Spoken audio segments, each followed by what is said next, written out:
For the last 2 weeks, we have watched Russia's unprovoked attack on Ukraine. The scenes of burning buildings, cratered bridges, and desperate families faced with the agonizing decision to remain in their homes or flee to safety. More than 2 million refugees, 1 million of them children, have fled Ukraine to neighboring countries since the war began, taking with them only what they could carry in the largest exodus in Europe since World War II. 80 years ago, 1.5 million Jews were murdered on the same soil during the Holocaust. Thank you for joining us for today's program. I'm your host, historian Edna Friedberg. Today, we will discuss the crisis in Ukraine in the context of Holocaust history and how Russian President Vladimir Putin has twisted the facts, falsely claiming to be waging a new war against Nazism and genocide. I'm grateful to be joined this morning by two of my colleagues who are experts in this region. Paul Shapiro, the museum's Director of International Affairs, and Vadim Altskan, the museum's Project Director for Archival and Curatorial Affairs. Good morning, Paul. Good morning, Vadim. Morning, Edna. During the show, please send us your questions for both Paul and Vadim in the comments section, and we'll get to as many as we can in the course of the live discussion. Now, Vadim, I'd like to begin with you and with talking about the current face of Ukrainian resistance and national pride, President Volodymyr Zelensky. In many respects, the Zelensky family history mirrors the story of 20th century Ukraine and 20th century Jewish Ukraine. Could you tell us a bit about his background, please? Thank you. Vladimir Zelensky usually describes himself as being born into ordinary Soviet Jewish family. What does it mean, ordinary Soviet Jewish family? Well, his grandfather, Semyon Zelensky, fought in the Red Army during World War II alongside his three siblings, three brothers. He's the only one who survived. His grandmother survived Holocaust by escaping into the Soviet interior and returning to her hometown of Kryvyi Rih, where Zelensky was born after the war. She was a teacher. Other members of President Zelensky family who didn't evacuate, stayed in Kryvyi Rih, perished. His parents, Irina and Alexander Zelensky, were typical Soviet Jews. Father worked as an engineer, mother as a computer science. Like most Soviet Jews, they were not observant people. Yet they were categorized as Jews by the Soviet authorities and therefore faced discrimination. Today, President Zelensky leads Ukraine resistance efforts against Russian attack. Now, Paul, I'd like to bring you into the conversation. Some of our viewers may be familiar with a long history of anti-Semitism or prejudice against Jews in the area that is now Ukraine. And against that backdrop, they may be surprised that Volodymyr Zelensky, a man of Jewish descent, would be elected president. Can you comment on that, please? Yeah, thanks, Edna. Anti-Semitism was very widespread all across Europe. And it's certainly notable to see a Jewish president, as it would be notable anywhere. But historically, Ukraine was actually a region with a lot of Jews. In the Russian Empire before World War I, it was one of the few places that Jews were permitted to live. And even then, there were restrictions on the jobs that they could hold. In more modern times, after World War II, the Soviet Union had a policy of official discrimination against Jews. So to see the election of Zelensky represents an amazing turnaround after only 30 years of democracy in the country of Ukraine. The fact that 73% of the Ukrainian electorate voted for him shows an astonishing change in attitude toward Jews in a very short period of time. Anti-Semitism in today's Ukraine is statistically one of the lowest in Europe and far less than in neighboring Russia. This positive shift in Ukraine is really impressive to see. And not only has Ukraine elected a Jewish president, but even its prime minister, its past prime minister, Groisman, was also Jewish. So actually, other than the state of Israel, it is the only country in the world to have had a Jewish person in those both of those positions. But let's go back, as you said, it's against this history of World War II, 80 years. We are seeing here some Nazi propaganda footage showing a surprise attack by Germany on its ally, the Soviet Union, when it invaded on June 21st, 1941, in what was known as Operation Barbarossa. And we are seeing German soldiers in the woods shooting cannons, tearing down fences, pushing through towns in armored vehicles, and wreaking havoc on foot in areas including Ukraine.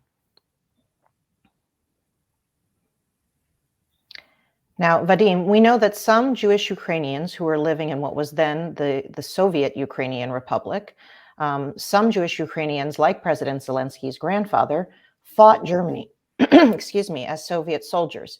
How was the Holocaust perpetrated there, though? Most of the remaining Jews were not deported to camps like they were elsewhere in Europe, right? Yes, this is correct.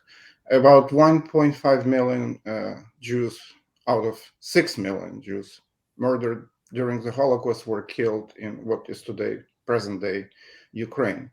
And these killings happened where people lived, not far away from places where they lived, in mass shootings.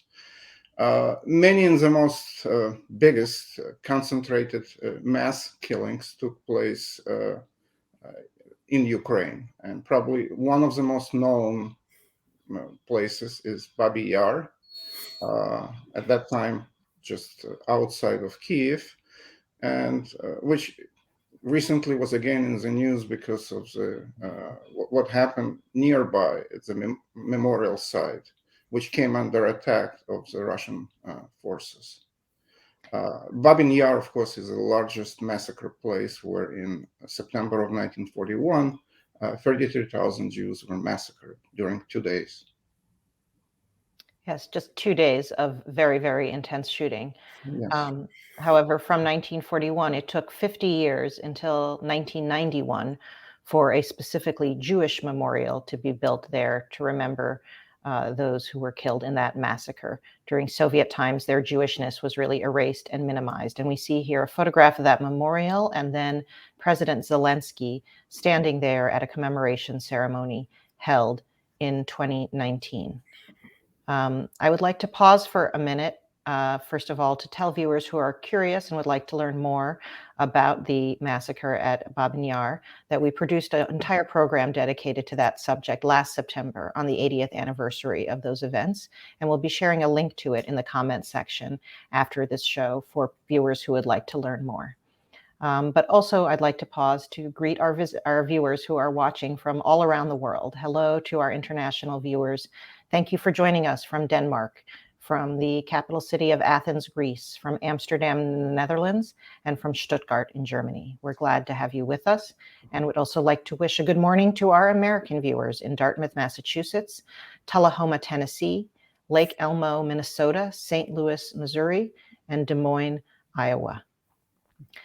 We have a viewer question from a woman named Grace is asking, and Paul, I'd like to put this question to you. Grace is saying that, as she understands it, Ukrainians were collaborators and quislings during World War II. Is that correct?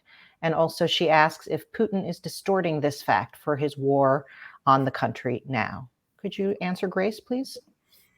Yeah, thanks. It's an important question. There were some Ukrainians who collaborated with the Nazis. There's no question about it. But it's important to put that in context. There were some Frenchmen who collaborated and some Dutch and some Poles, and you can look across Europe. There were individuals who collaborated with the Nazis. That is not a general statement about the Ukrainian population or any other population across the continent. So I would answer that way, just to be careful not to generalize beyond the particular, very specific facts. Now, let me talk for a minute about the accusations that Vladimir Putin made as he began his aggression in Ukraine. He said he was going there because the country was somehow Nazified and committing genocide. It's important to remember two things about that accusation that Putin made. The first is that it's simply propaganda. It's designed mainly to convince the population of Russia that what Putin is doing in Ukraine is somehow justified. The Soviet Union lost over 20 million people in World War II. Essentially, every family suffered a loss. So labeling a country as Nazi generates both fear and hatred in a Russian population that is cut off from sources of real information. Putin is using this propaganda to build support for his aggression and his desire essentially to rebuild the Soviet empire. The second thing to remember is that the accusations are false. Nazism was built on the dictatorial rule of one supreme leader. It identified the German race as superior to all other ethnicities. It denied the right of a whole people, the Jewish people, to exist as a people. It glorified aggressive militarism. It unleashed a huge war. It targeted civilians and forced millions of people to flee their homes. None of those things existed in the Ukraine of 2022. Really, I guess one could ask if Putin was looking in the mirror when he made those accusations. And Paul, a viewer named Pam has commented, I had not realized this is a war against Jewish people. And Pam, that's because it is not. It is a war against anyone living in Ukraine, regardless of ethnicity or religion. It's against the entire nation. So thank you for that comment. Paul, I'm struck when you're describing this propaganda that it's always important to think about who is the target, who is the intended recipient of the propaganda message. And in this case, as you said, so much of this is directed internally, with Vladimir Putin speaking to a domestic audience who increasingly has fewer and fewer alternative sources of information. Along those lines, we are seeing a propaganda battle playing out on social media as well. The Russian embassy in South Africa tweeted a claim that they are fighting Nazism. And then in real time, we can see their German counterparts at the German embassy in the same country said it was not true, that they know about Nazism firsthand because it was the government in their country less than a century ago. So we see again this kind of tit for tat messaging, which helps to control how people understand current events. Now, Paul, we can't discuss what is happening currently in the war in Ukraine without acknowledging how surprised everyone has been at the degree, the intensity, and the successes of the resistance of the Ukrainians. What are your thoughts on that? Well, my overriding thought is that the Ukrainians have made it really clear that they don't want to return to any form of Russian rule. They will resist Russian domination in their country. You can see in some photos that I think we have to put on screen that they've prepared themselves, both civilians and military, have prepared themselves to resist. Now, the Ukrainians have experienced 30 years of democracy, and it's pretty clear they want to live in a democracy and not in a dictatorship. It's interesting if you want to compare, that the Ukrainians have elected 5 different presidents during the years when Russia has had only one strongman, Putin, in control. The Ukrainians remember the poverty and oppression of the Tsarist Empire and the suffering that was inflicted on Ukraine under the Soviet rule in the Soviet Union. I think we have a picture of President and Mrs. Zelensky participating last November in a commemoration of the Holodomor. This was a famine that was caused by the Soviets in the 1930s in Ukraine that took the lives of 4 million Ukrainians, both Christian and Jewish Ukrainians, by the way. Putin has said repeatedly that the collapse of the Soviet Union was the greatest catastrophe of the 20th century, and that he sees it as his goal to reconstruct the Soviet Empire. Well, the Ukrainians remember what life was like under Soviet rule, being treated as inferior, being treated as a people who didn't have a right to even have rights. The Ukrainians know what they're fighting against, and they know what they're fighting for. So there are a lot of memories of pain and suffering, and they loom large in the consciousness of people today. I'd like Paul to turn back to specifically Holocaust history, our area of expertise, and ask if you could tell us about a Ukrainian woman who really at the time of the Holocaust wasn't quite even a woman, a teenager, Nina Subotenko, who risked her life to help a Jewish man. What happened? Who were these people? These individual stories are just overwhelming sometimes. Nina Subotenko was a teenager in northwestern Ukraine when Nazi Germany invaded the Soviet Union. Her town came under German control in July 1941, at the very beginning of the war. About 6 months later, a wounded Soviet soldier who was on the run from the Germans knocked on the door of her parents' farmhouse, asking to be sheltered for the night. Nina's parents invited Ivan Kristyuk to recover in their home.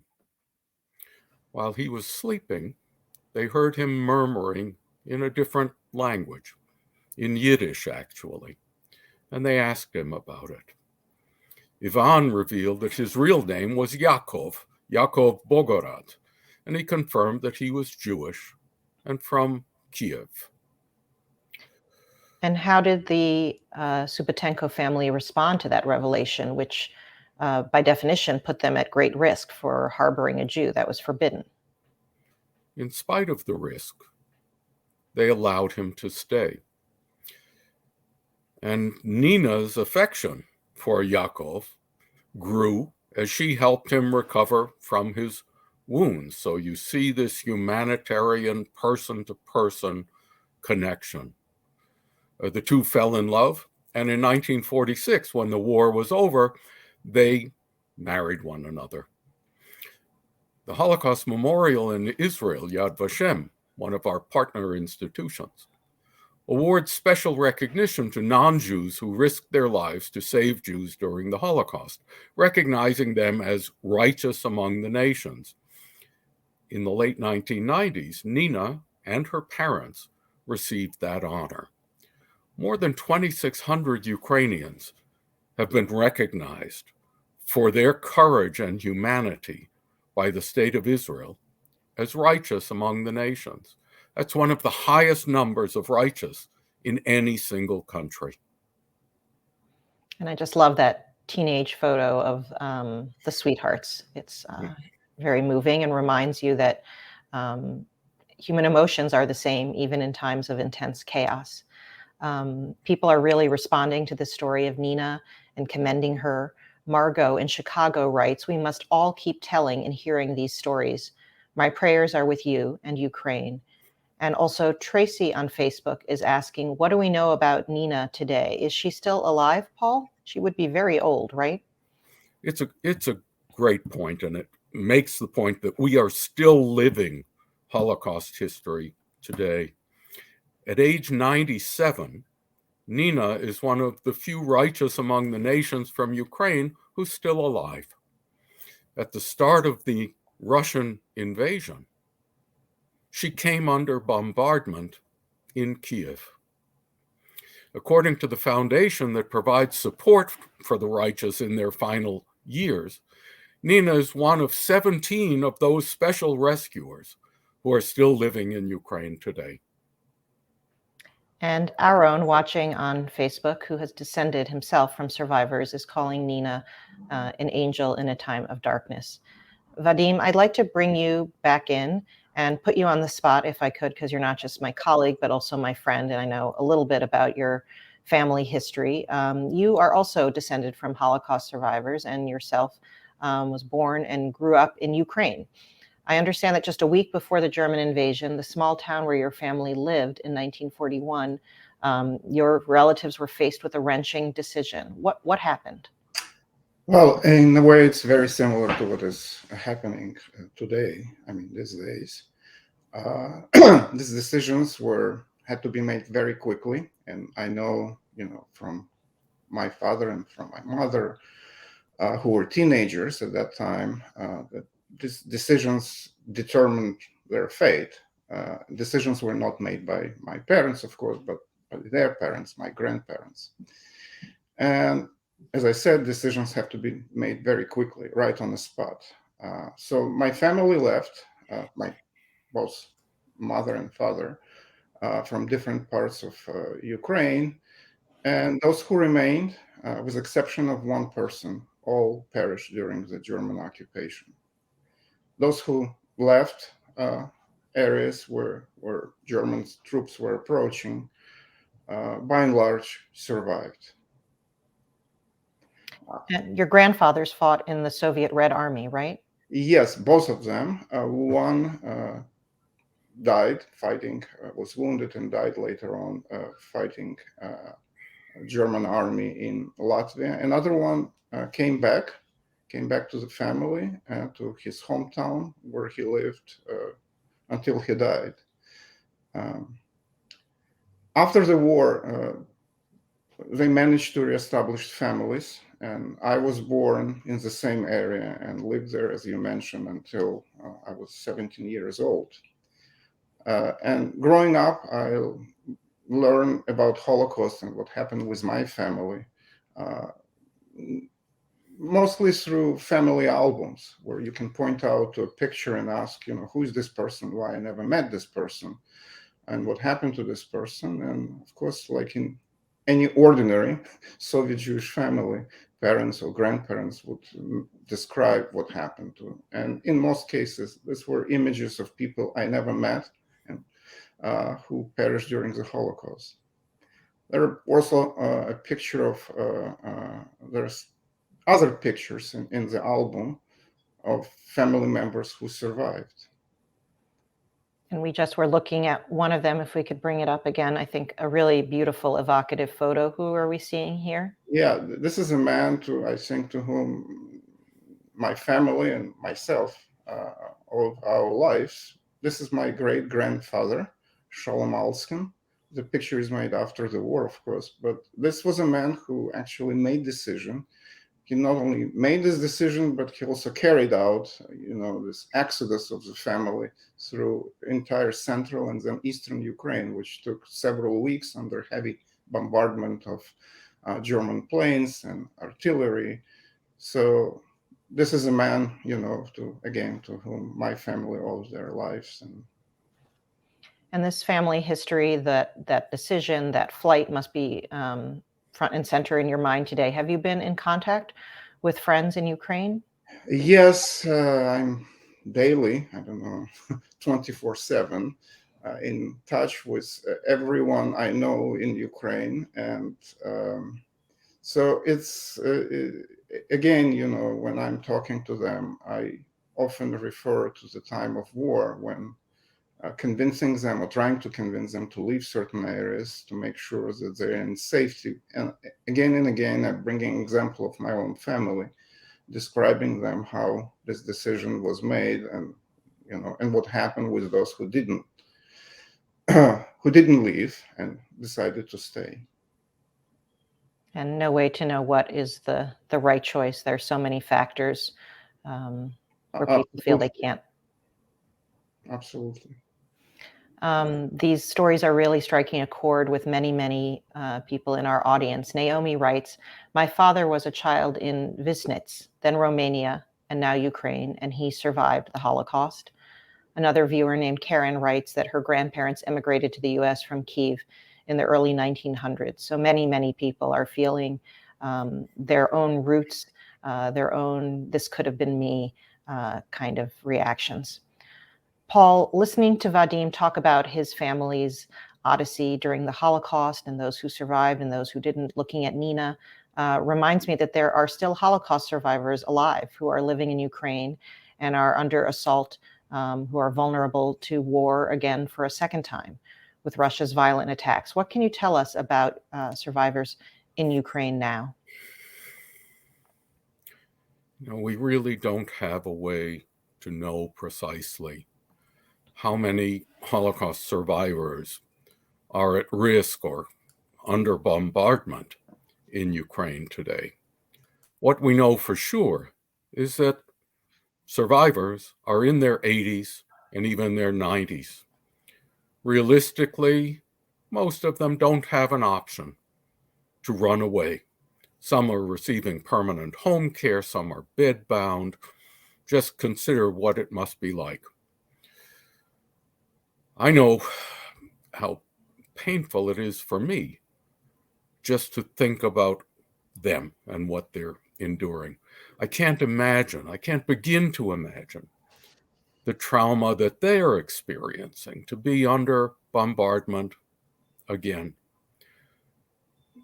They have to be reliving the trauma that they experienced as youngsters, remembering the relatives that they lost, the fear, the need to run for your life, the total uncertainty.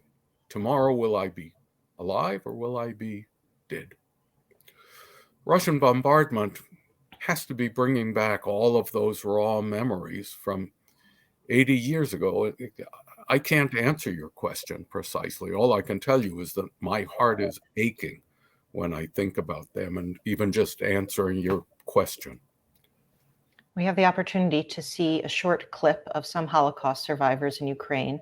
It's a video produced by the CNN network, which includes a tribute to one of their CNN heroes, they call them, who helps to provide care for some Holocaust survivors in Ukraine. Let's have a look. Many explosions in and around Kyiv, the largest invasion in Europe since World War II. And I cannot believe it's happening, really. This is terrible for the Ukrainian people and absolutely horrendous for the Holocaust survivors. A lot of these people are the last person in their family, the only one who survived.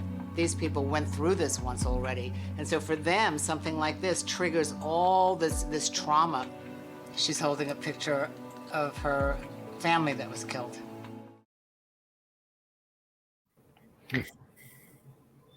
Vadim, we have a viewer question. A woman named Helene is saying, my parents were Polish Jewish Holocaust survivors, and I was born in Munich after the war. My question is, what nationality do you consider yourself? Wow, what a question. Personal and complicated question, right? When people ask, I usually say, and it's not just one word, I'm a Ukrainian Jew. Only a few months ago, maybe a year ago, people would ask, what do you mean Ukrainian? Ukraine is what, is Russia? And I would explain, no, it's not Russia, it's Ukraine, it's a separate country. Well, I don't need to do this apparently any longer. Everyone knows where is Ukraine. And so to answer very quickly, yes, I'm a Ukrainian Jew. And we are fortunate to have you on our staff at the Holocaust Museum because your intimate native knowledge of Ukraine, you bring it to bear on your work. For decades and decades, the Soviet authorities kind of cherry-picked the history of the Holocaust, erased the specificity of what happened, universalized the victims. And you have worked for many years in Ukraine and many other places to protect the record of the Holocaust. Could you give our viewers a sense of what the museum does in Ukraine and what's at risk now? Yes. Well, I should add Ukrainian Jew living in the United States, which makes it even more complicated. So, but what museum does, and does this for more than 3 decades now, in Ukraine and other places across Europe and beyond, we're trying to collect and protect and make available to scholars worldwide historical evidence, which includes archives, artifacts, oral history, photographs. And of course, all these things were not, all these materials were not accessible, available to scholars before 1991, and became available after Berlin Wall fell and the Soviet Union broke up. So this was a moment when many scholars, those who were interested in Jewish history and Holocaust, became aware of the many historical records kept in the Soviet archives. But there's still a lot to learn. We're still collecting. We will be collecting as soon as hostilities are over. And being responsible specifically for our work in the former Soviet Union, I have traveled and crisscrossed Ukraine many times, working to collect and protect Holocaust-related materials, official documents, testimonies, things related not only to Holocaust, but also to Jewish life before and after the war. And again, names of certain localities which many Americans and our world audience didn't hear or didn't know before. Now, of course, headlines of news. So we have materials and archives from places like Kharkiv, Kherson, Kyiv, Odessa, and many more. And they're in the news now, unfortunately, because of new war and new destruction. Mm-hmm. Vadim, you shared with me an anecdote that I found very, very moving, and I'm hoping you share it again. The choice of one of our partners, one of our colleagues in Ukraine, that he made as he fled for shelter. What did he do that demonstrates how important the record and memory of the Holocaust is to him? Well, one of the last projects we just completed months ago was in a town called Kherson, which is again now in the news. This is the first major city which came under Russian occupation, and there is a colleague, our contractor, who was scanning material there, and we completed this project exactly 1 month ago. He's based in Kyiv. He took these materials to Kyiv, and when his town, Kyiv city, capital of Ukraine, came under attack, he lives in an apartment building, so every time there was a siren, he needed to go to shelter with his family, and one of the few things he would carry to shelter would be several hard drives, which he carried from Kherson to Kyiv. He now is not any longer in Kyiv. He managed to get out from Kyiv. He is in another town close to Romanian border. And again, what he carried with him in the trunk of his car is a suitcase, which, among many other things, includes hard drives, which he hopes to send us when things will get a little bit better, in Ukraine, and he would be able to mail them to the museum. This is again from a town called Kherson. We don't know what will happen there with archives. There is a good chance that I hope it's not the case, but if something bad will happen with archives, our museum and this particular collection would be, the only part of the collection which we have. So, actions of this person, in my view, he's not Jewish. This is important to understand. I think is quite heroic.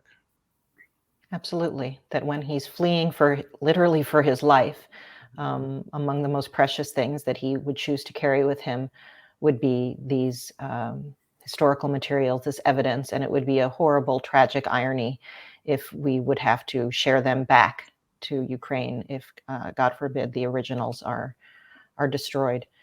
We are getting so many comments, gentlemen, I want you to know, online from people who find this program resonant. Richard Saltzman writes, "Thank you, Holocaust Museum, for answering many questions on the history of Ukraine and not being afraid of speaking out on what is really happening in that part of the world."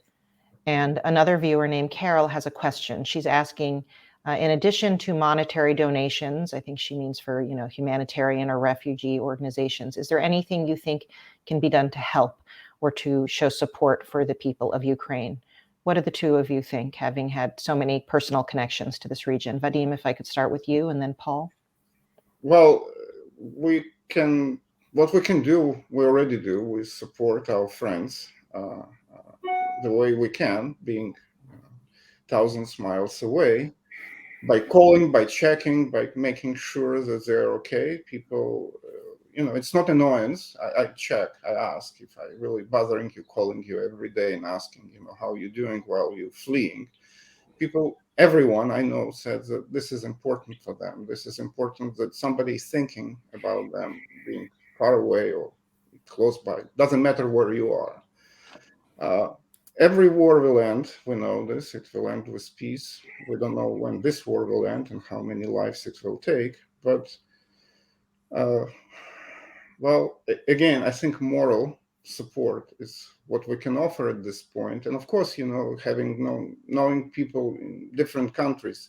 There's a family now in Austria, and I'm trying to put them in touch with somebody I know in Austria to help these people to get oriented in the countries they're just passing through. And again, it's not something I can do myself, but having friends and colleagues all over Europe, I'm trying to help individuals I know, and I'm absolutely sure everybody else who has similar network of people and friends in Ukraine and in other parts of Europe is doing the same. This is what I do and my family does. And Paul, for people watching who are feeling empathy, who are feeling helpless and don't have personal connections, any suggestions for how they can show their allegiance and encouragement? Look, at the end of the day, some of the refugees who are now pouring out of Ukraine will look for a place to live. Some won't return home for one reason or another. The United States has a long history of welcoming refugees. I think the issue has been somewhat controversial in the last few years. I think it's important for Americans to step up and be prepared to welcome some of those now millions of people who find themselves on the move and under attack into the United States, whether for the short term or for the long terms. And that, I think, means to encourage our political leaders to be open to welcoming refugees again into this country. Not only, and I have to say, not only from Ukraine. Unfortunately, there are people whose rights are being violated in other parts of the world too. I feel we have an obligation there. It's not a political issue. It's a humanitarian issue. It goes to the very heart of what our country represents, which is respecting the dignity of every human being and seeking to ensure the dignity of every human being. Thank you for that, Paul. And as myself, the daughter of someone who came to the United States as a refugee after the Holocaust, those words resonate with me. Vadim, we have a personal message to you from Kathleen on Facebook, who says, "My prayers are with you, your family, and with your homeland." Thank you, Kathleen. Susan on Facebook writes that regardless of where our families came from originally, in her case, Germany, once we immigrated, we became Americans. We must stand together with Ukraine in fighting for the rights and privileges we enjoy as Americans, and democracy is not expendable. And I think I speak on behalf of my colleagues when I say that we agree with that sentiment. We thank you for that, Susan. And I want to thank you, Paul and Vadim, for sharing your experiences and insights with us today on what is a very fluid and very frightening situation. Thank you. Thank you. As we witness violence and war unfolding yet again in a region that too often has been in the crosshairs, we hope that for you, learning about the Ukrainian people, learning about the history of Jews and non-Jews in this area gives you a better and more nuanced understanding of their determination and resilience. As we close today's program, I want to turn back just a few months ago to a visit to our museum by President Vladimir Zelenskys and his wife, Olena. President Zelensky was in Washington for just 2 days, a very brief and hectic visit in a time of great turmoil for his country. And yet he felt it was critical that he take time out, and you see him here in our Hall of Remembrance in Washington, D.C. He thought it was critical to take time out to commemorate the 80th anniversary of the massacre at Babyn Yar. And he brought a large delegation of government leadership with him as a sign of the priority that the president and his government place on Holocaust history, on honoring the victims, and on securing historical truth. So today, we at the Holocaust Museum stand with President Zelensky and the Ukrainian people, and we hope that peace and security will be restored very soon, as they so richly deserve. To all of you watching, please be safe and be well. Bye-bye.